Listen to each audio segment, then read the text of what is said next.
Good morning students.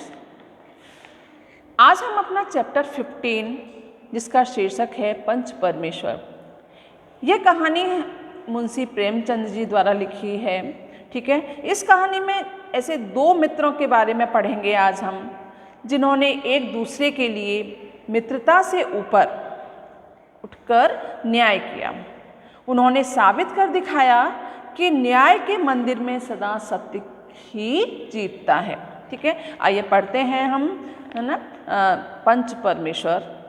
Jumman Sheikh और अलगू चौधरी में गाढ़ी मित्रता थी। दो मित्र थे, एक जुम्मन शेख और अलगू चौधरी, इनमें अच्छी दोस्ती थी। साझे में खेती होती थी। दोनों को एक दूसरे पर अटल विश्वास था। दोनों एक दूसरे पर बहुत विश्वास करते थे, एक साथ खेती वगैरह करते थे ये लोग। जुम्मन जब हज करने गए थे तब अपना घर अलगू को सौंप गए थे। अलगू जब कभी बाहर जाते तो जुम्मन पर अपना घर छोड़ जाते थे। जुम्मन शेख की एक बूढ़ी खाला थी। बूढ़ी खाला, खाला किसको कहते हैं? खाला मौसी को कहते हैं, है ना। खाला थी, उसके पास कुछ थोड़ी सी मिल्कियत थी। मिल्कियत माने जमीन जायदाद थी। खाला के पास क्या था? थोड़ी सी जमीन जायदाद थी, परंतु उसके निकट संबंधियों में कोई न था। उसके कोई सगा संबंधी नहीं था।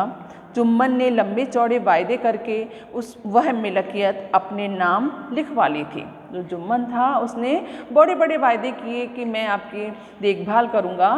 ठीक है, और उसने क्या किया कि वो सारी जायदाद, जो खाला की सारी जायदाद थी, वो अपने नाम लिखवा ली थी।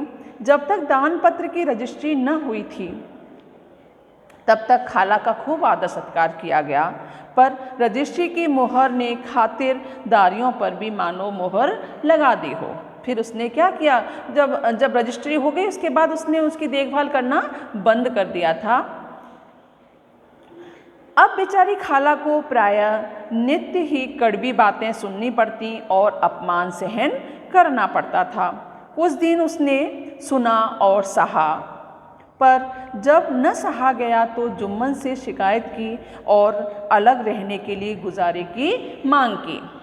उसने कहा अब मैं नहीं सह सकती, है ना, ये जो अपमान करता है उसको मैं नहीं सह सकती, अब मैं अलग रहूँगी।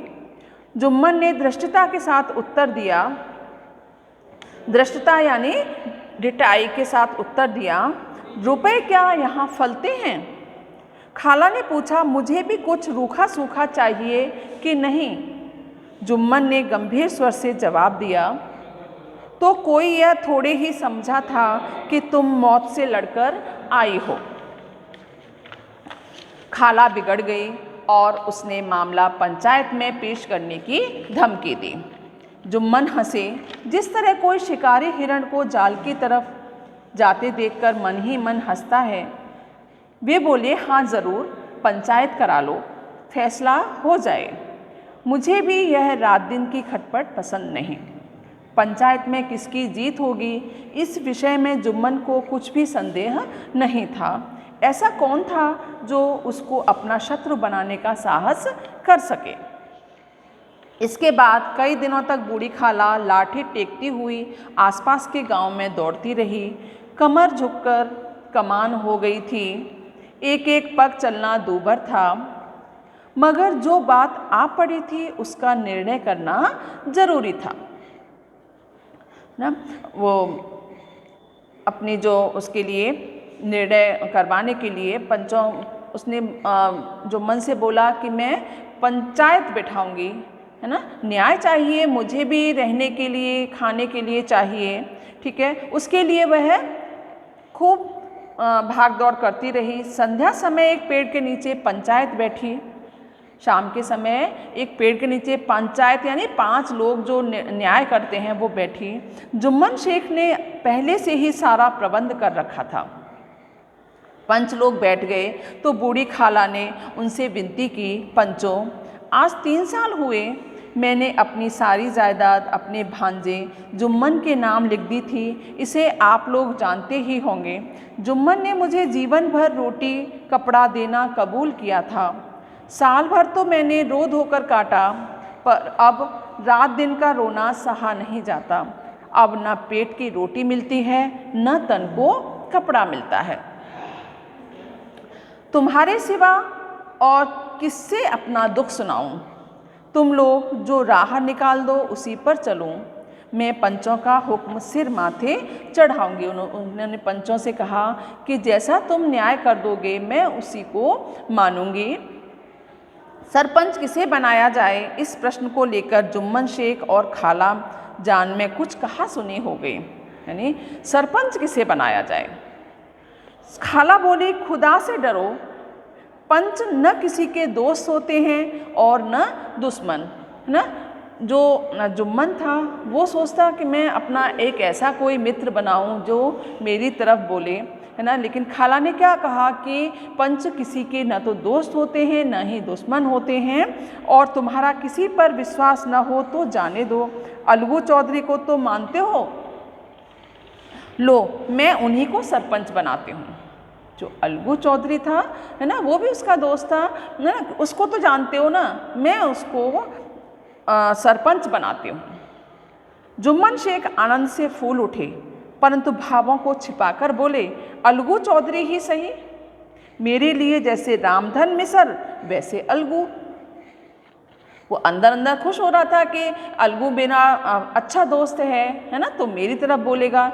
लेकिन गलत के साथ न्याय तो सच के साथ होता है, जो सच होता है ना, वही सामने आता है। जुम्मन को पूरा विश्वास था कि अब बाजी मेरी है, पर जब अलगू चौधरी ने जुम्मन से जिरह शुरू की, जिरह माने बहस या पूछताछ शुरू की, तो एक एक प्रश्न जुम्मन के हृदय पर हथौड़े की चोट की तरह पड़ने लगा।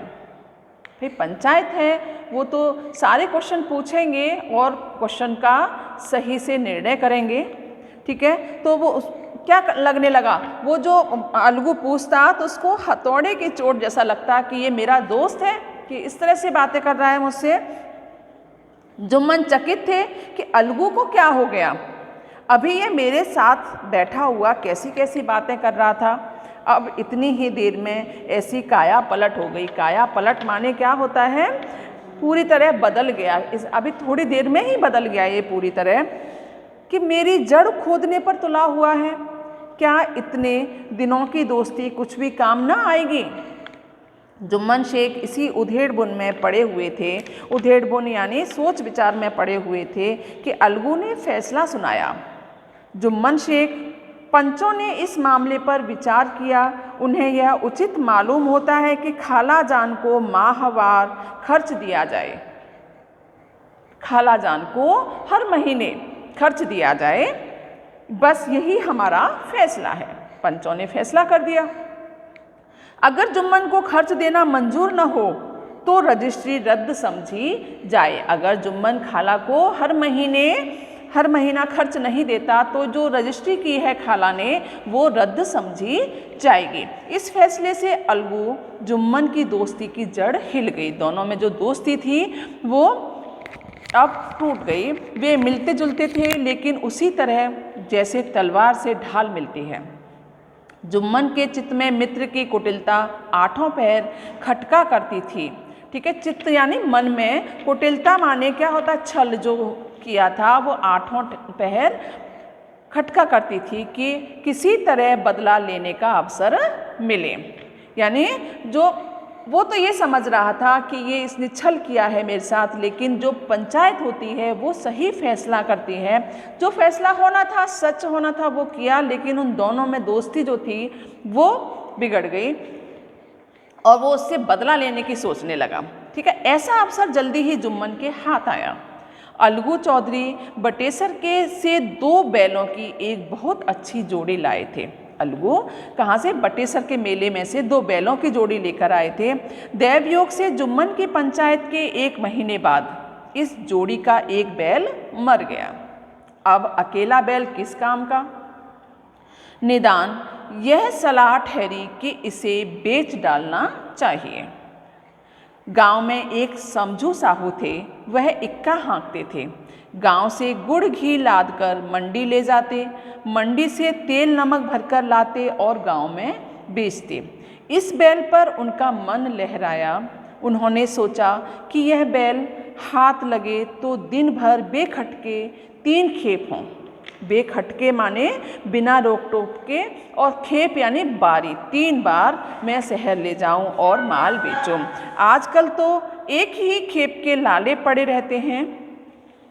बैल देखा, मोल तोल किया और उसे लाकर द्वार पर बांध ही दिया। 1 महीने में दाम चुकाने का वादा ठहरा। 1 महीने में ठहरा कि 1 महीने में उसको पैसे दे दिए जाएंगे। चौधरी को भी गरज थी ही घाटे की परवाह न की। समझू साहू ने नया बैल पाया तो लगे रगेदने। वह दिन में 3-3, 4-4 खेप करने लगे। उस बैल से बहुत सारा काम करने लगा। वो 3-3, 4-4 खेप करने लगा। न चारे की फिक्र थी न पानी की। उसे न तो चारा देता था न पानी देता था, बस खेपों से काम था। मंडी ले गए, वहाँ कुछ सूखा भूसा सामने डाल दिया। बेचारा जानवर अभी दम भी नहीं ले पाया था कि फिर जोत दिया। अलगू चौधरी के घर तो चैन की बंसी बजती थी। कहाँ वह सुख चैन, कहाँ यह 8वां पहर की खपत। महीने भर में वह पिस सा गया। एक दिन चौथी खेप में साहू ने दूना बोझ लादा। दिन भर का थका जानवर पैर न उठते थे, पर साहू को जल्दी पहुंचने की फिक्र थी। अतएव उन्होंने कई कोड़े निर्दयता से फटकारे। निर्दयता यानी बिना दया के उसको कई कोड़े मारे। बैल धरती पर गिर पड़ा और ऐसा गिरा कि फिर न उठा। इस घटना को हुए कई महीने बीत गए। अलगू जब अपने बैल के दाम मांगते तब साहू और साहू आइन दोनों ही झल्लाए हुए कुत्तों की तरह चढ़ बैठते और अंट संट बकने लगते। दोनों ने परामर्श किया कि इस तरह सिर फुटौबल से काम नहीं चलेगा, पंचायत करा लो, है ना। रोज़ रोज़ लड़ाई झगड़े से, सिर फूटने से कोई काम नहीं चलेगा। पंचायत करा लो, जो कुछ तय हो जाए उसे स्वीकार कर लो। साहू जी राजी हो गए। अलगू ने भी हामी भर ली।